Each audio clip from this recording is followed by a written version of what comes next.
Assalamualaikum warahmatullahi wabarakatuh. Alhamdulillahi wa kafa, wassalatu wassalamu ala nabiyil mustafa wa man sara ala nahjihi faqad iktafa wa ba'du. Para jamaah hadirin hadirat rahimakumullah. Judul materi kita pada kesempatan ini mewaspadai penyakit ain. Hadirin rahimakumullah, dalam hidup ini pasti kita ingin mendapatkan kebahagiaan. Di antara hal yang bisa memberikan kebahagiaan kepada kita adalah kesehatan secara fisik ataupun rohani, secara zahir ataupun batin. Namun kadang-kadang ada faktor-faktor tertentu yang kita hadapi dalam kehidupan ini yang memang di luar kesengajaan atau di luar kendali kita. Di antaranya faktor pandangan. Misalnya ada sebuah dialog yang mengandung ain. Seorang ibu membawa putranya, sebut namanya si A, dan bertemu dengan ibu yang membawa putranya si B. Ibu si A ini menyampaikan bahwa putranya memiliki kelebihan ya, saat usia 1 tahun sudah bisa berjalan, sudah bisa bicara, dan lain-lain. Sedangkan ibu si B ini menyampaikan putranya tidak sebagus perkembangannya si A. Si B ini lambat, 1 tahun lewat belum bisa berjalan dengan tegas ya, kemudian belum bisa bicara. Nah, ternyata pada malam harinya anak dari ibu si A ini lemes, tidak bergairah, dia lesu, tidak nafsu makan. Nah, inilah contoh dari pandangan ain. Tidak sengaja ibu dari si B ini memandang, melihat pada ibu si A dan juga anaknya dengan pandangan tertentu, baik itu pandangan ada unsur takjubnya, ada unsur irinya, atau ada unsur yang lainnya. Nah, itulah yang bisa mendatangkan penyakit ain. Berarti ini sebuah hal yang lumrah dalam hidup kita, karena kita punya mata dalam melihat kehidupan kita sehari-hari, bertatapan dengan siapapun, terutama bapak-bapak, ibu-ibu yang para pendidik, berhadapan dengan para peserta didiknya, mahasiswa-mahasiswi. Setiap anak-anak didik kita punya kelebihan, punya kekurangan. Kalau kita keliru dalam mensikapi kelebihan, kita menatap anak-anak kita dengan tatapan yang berlebihan, mengandung ketakjuban, dan lupa memberikan doa kepadanya, maka di situ bisa tertimpa penyakit ain. Dan begitu pula sebaliknya, ada anak-anak kita yang kurang mampu, bahkan mungkin cenderung nakal, kita juga kadang-kadang menatapnya dengan tatapan yang kesel. Itu juga bisa mendatangkan ain. Jadi susah dalam interaksi di kehidupan kita juga begitu. Nah, inilah pentingnya kita memahami ya penyakit ain ya, dan materi sudah dibagikan bagi panjenengan yang sudah mendapatkan, bisa di-download dan dibaca ya untuk efektivitas waktu yang terbatas. Menurut Lajnah Daimah bahwa penyakit ain ini artinya terkena sesuatu hal dari mata. Asalnya dari kekaguman orang yang melihat sesuatu, lalu diikuti oleh respon jiwa yang negatif. Lalu jiwa tersebut menggunakan media pandangan mata untuk menyalurkan racunnya kepada yang dipandang tersebut. Kemudian ada pandangan lain tentang penyakit ain untuk melengkapi yang kita sebutkan tadi, ain adalah penyakit yang menimpa badan maupun jiwa yang disebabkan pandangan mata dari orang yang dengki atau orang yang kagum. Lantas dia tidak mendoakan barokah untuk orang yang dikaguminya tersebut, sehingga dalam tanda kutip dimanfaatkan oleh setan dan dapat menyebabkan orang lain tiba-tiba jatuh sakit atau bahkan meninggal dunia tanpa sebab yang jelas. Ada kisah nyata begini, pada saat menjelang akad nikah, si anak perempuan dirias dan ibunya juga sama-sama dirias. Pada saat ibu ini melihat anaknya kaget, oh anaknya cantik sekali. Maka si anak ini tiba-tiba saja merasa pandangannya ya tertutup. Jadi dia bilang begini ke mamanya, "Mah, lampu mati tak sekarang ini?" "Oh enggak dok, kenapa?" "Saya nggak bisa melihat apa-apa." Jadi rupanya sejak saat itu si anak ini buta, nggak bisa melihat. Maka dilaporkanlah kejadian itu ke salah seorang kiai atau salah seorang ulama. Kemudian diumumkan semuanya supaya berwudu dan beristighfar, memohon ampun kepada Allah Ta'ala. Namun hal ini tidak bisa menjadi solusi pada saat itu. Pernikahan tetap dilangsungkan, walaupun si mempelai wanita buta, tapi si mempelai laki-laki tetap bisa menerima kekurangannya. Berlangsunglah pernikahan dan mereka hidup dalam rumah tangga sampai si anak ini punya anak satu dan anak kedua. Tiba-tiba setelah lahir anak yang kedua beberapa waktu lamanya, anak ini si tadi yang menikah itu bisa melihat dengan izin Allah. Betapa gembiranya dia. Maka saat itu dia sudah terpisah tempat tinggalnya dengan orang tuanya. Dia berusaha untuk menghubungi orang tuanya, terutama ibunya. Dan qadarallahu wa ma syaa fa'ala, ternyata ada berita duka dari seberang sana, dari tempat tinggal orang tuanya, bahwa ibunya telah meninggal dunia. Maka betapa sedihnya dia. Dan dari informasi yang dihimpun ternyata sama sekalian, pada saat dulu kejadian sebelum akad, ketika kiai menyuruh semuanya berwudu dan sholat serta beristighfar, itu rupanya ibunya itu tidak melaksanakan instruksi dari kiainya itu. Orang lain melaksanakan, ibunya sendiri nggak melaksanakan. Ya mungkin eman karena sudah make upnya sudah tebal ya, sudah cantik dandanannya, terus dipakai wudu kan luntur lagi ya. Allahu a'lam. Jadi rupanya ada keterkaitan di sini antara pandangan kagum si ibu kepada putrinya dan lupa mengatakan barakallahu fiik, ya, lupa mendoakan kepada si putrinya, maka ditumpangi oleh setan dan menutup pandangan si putri ini sehingga buta, tidak bisa melihat sampai dia punya anak dua.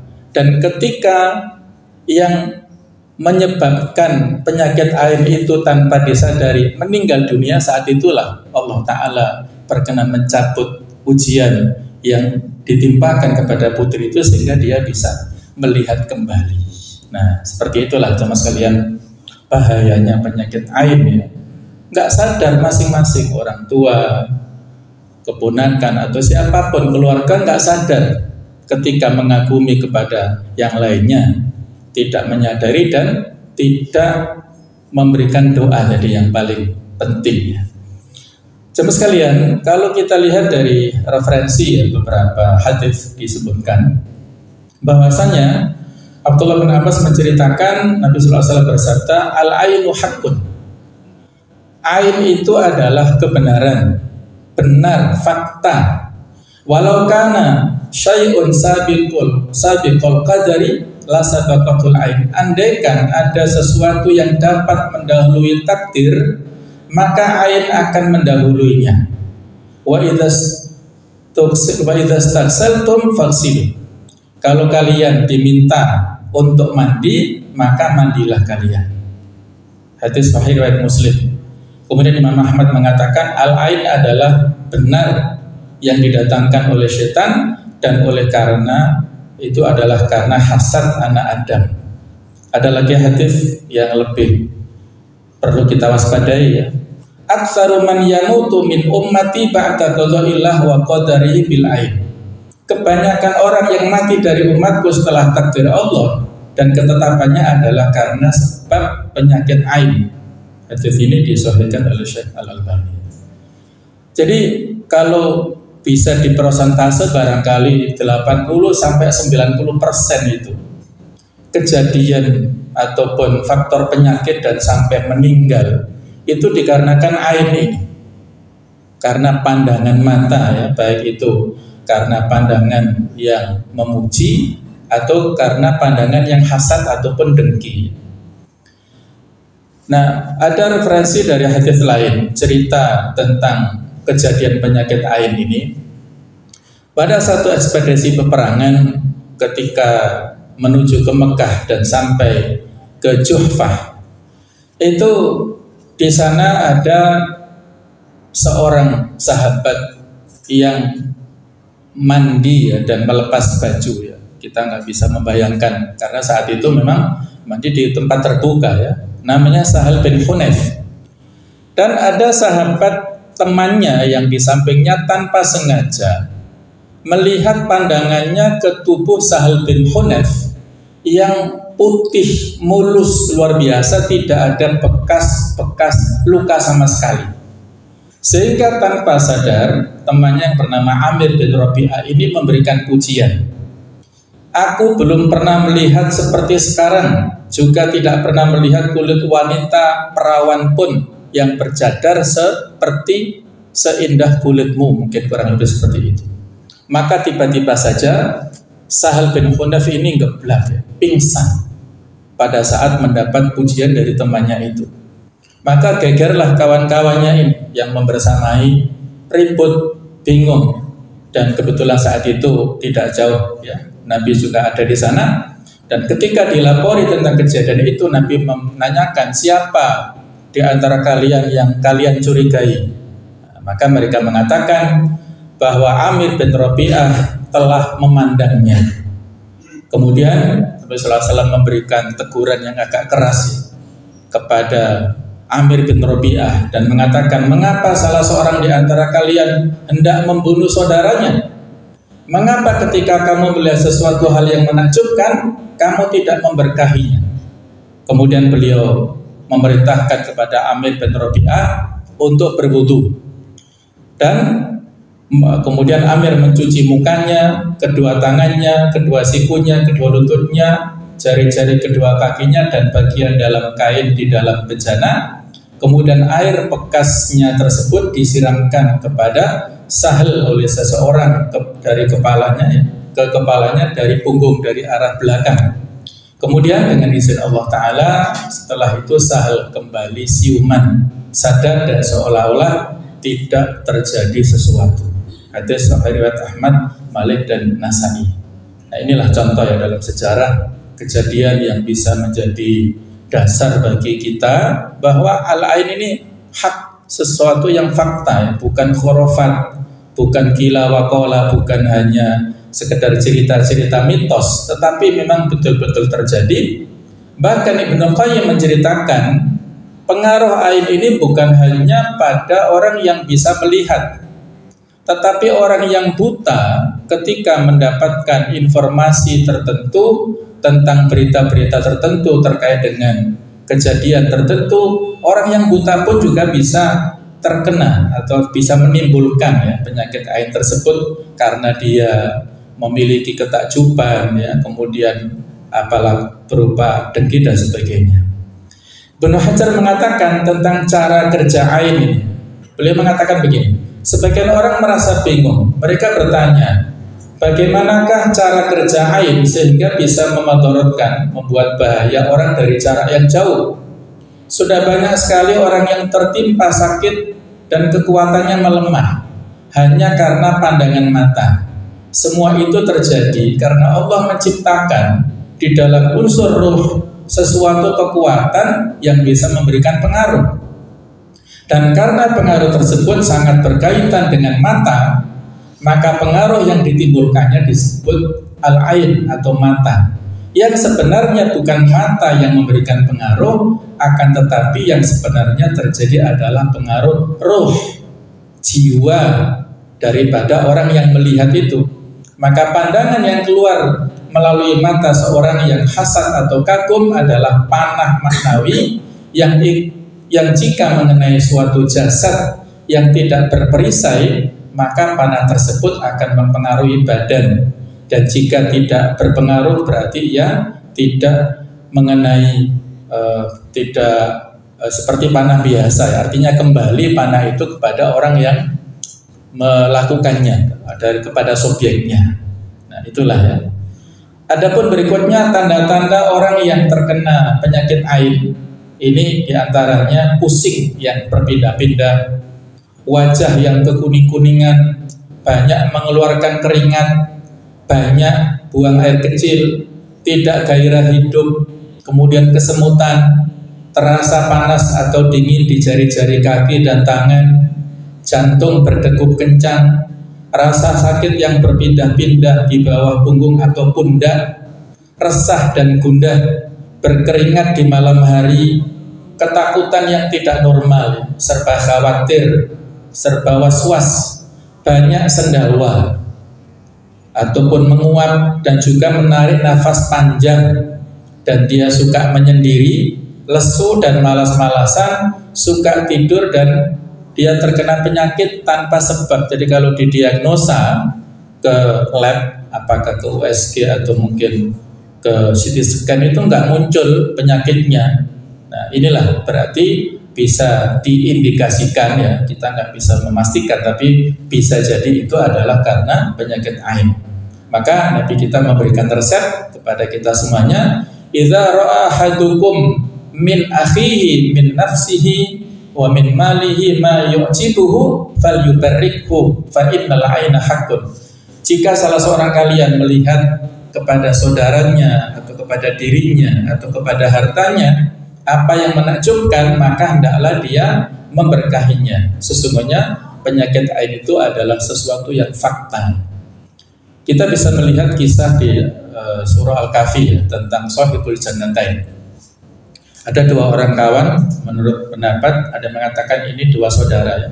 Yang satu miskin, yang satu kaya, walaupun sama-sama awalnya mendapat warisan.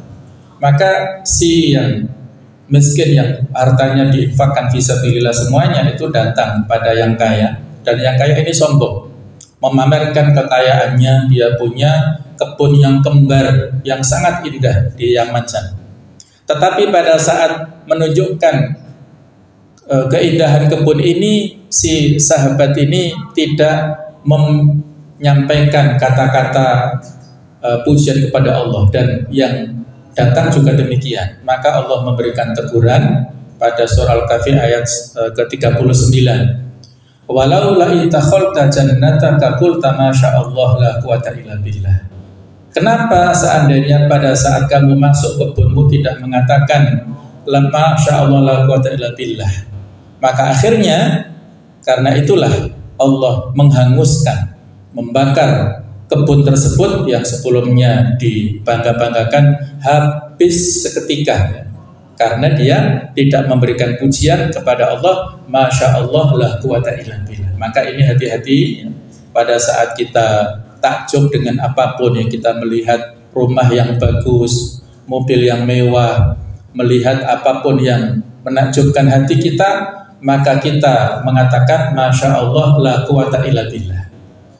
Semuanya itu atas kehendak Allah, dan tidak ada kekuatan, tidak ada dari kekuatan kecuali dari Allah. Orang itu punya rumah indah, punya uang banyak, itu rezeki dari Allah. Jangan silau dengan kekayaan itu. orang itu punya jabatan tinggi, punya mobil mewah, jangan terpukau dengan mobil yang mewah itu adalah rezeki dari Allah, titipan. Nah, itu kata-kata itu. Kalau kelebihan itu dimiliki oleh personal yang bisa kita interaksi langsung dengannya, maka yang kita katakan barakallahu fiik, semoga Allah memberikan barokah kepadamu secara langsung ya.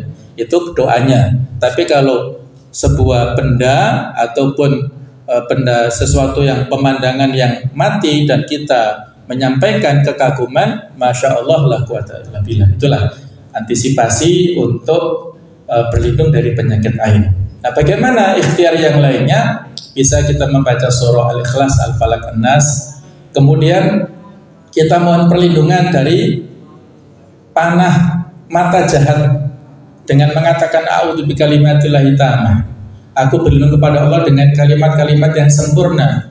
Min kulli syaitonin wa hamah, dari segala kejahatan syaitan dan racun. Hama di sini bisa bermakna racun, bisa juga bermakna binatang berbisa. Wa min kulli ainin lama, dari pandangan mata yang buruk. Jadi ceritanya saat itu Nabi sallallahu alaihi wasallam mendoakan kepada cucu-cucunya, putra daripada Ali yaitu Hasan dan Husain, dengan mengatakan u'idzukuma, aku memohonkan perlindungan untuk kalian berdua. Jadi kalau a'udzu bikalimatil tammah itu untuk diri kita sendiri, tapi kalau orang yang kita obati maka kita katakan u'idzuka kalau laki-laki, kalau perempuan u'idzuki bikalimatillahi tammah min kulli syaitonin wa hama wa min kulli ainin lama.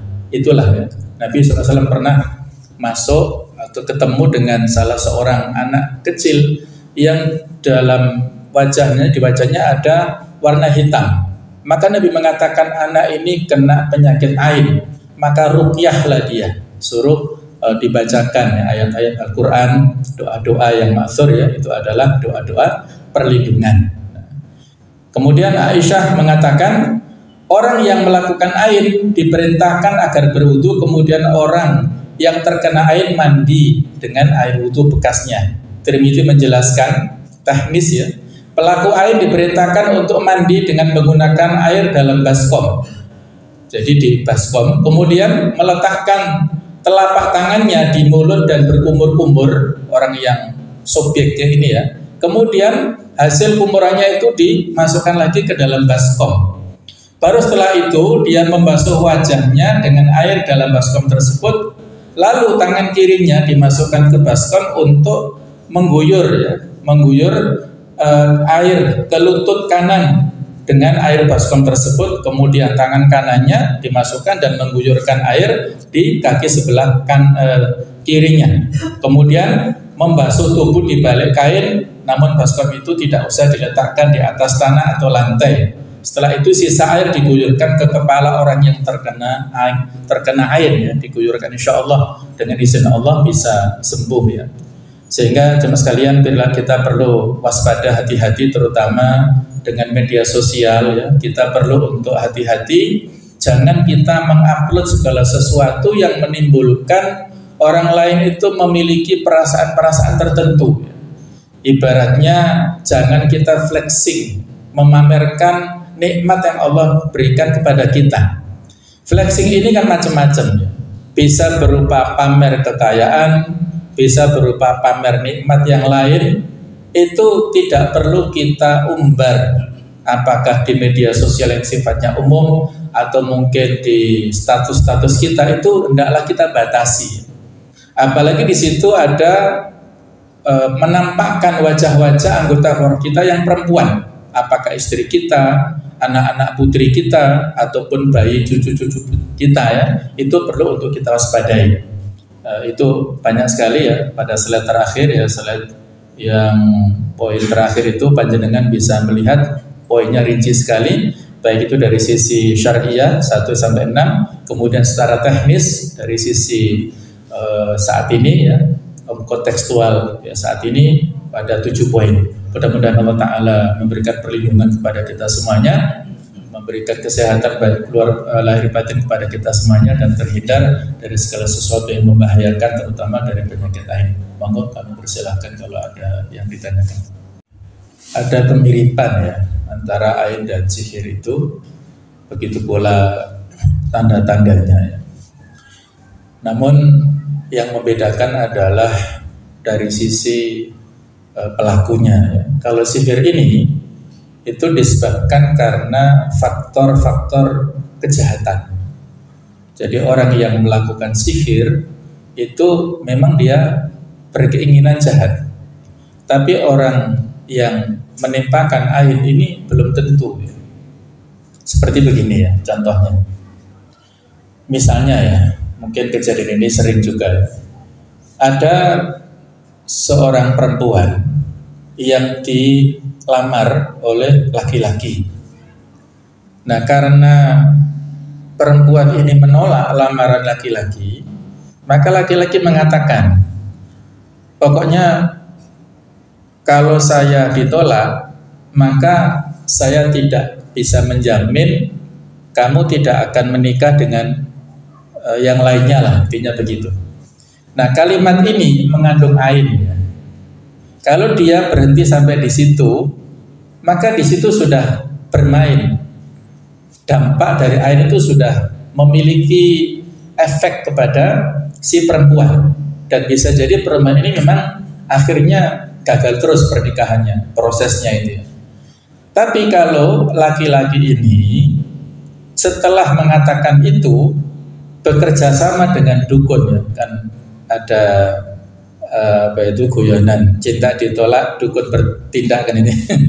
Jadi kalau dia bekerja sama ya dengan dukun, nah itulah disebut sihir pada proses berikutnya. Tetapi ya pengaruhnya mirip ya, dan ya masing-masing ini ada tanda-tandanya secara spesifik ya, tetapi ya secara khusus saya tidak bisa memberikan rincian ya. Jadi kalau sihir ini ada semacam media ya, media yang disebut dengan jimat. Nah, seperti itu. Seperti saat Nabi tersihir ya, yang dulu kan ada media sisir, yang di situ ada bekas-bekas rambut ya, rambut Rasulullah yang tercabut dari kepala beliau yang mulia, itu masih sebagian ada di sisir ini, kemudian diambil oleh tukang sihirnya yang bernama Labid bin A'sam, diikat di dalam sebuah tempat ya, diikat dan dimasukkan ke sumur. Nah, jadi kalau sihir ada medianya seperti itu, sehingga Nabi SAW merasa melakukan sesuatu padahal beliau belum melakukannya, agak-agak kurang nyaman lah begitu ya, sehingga Nabi mengutus 2 orang malaikat untuk meruqyah beliau.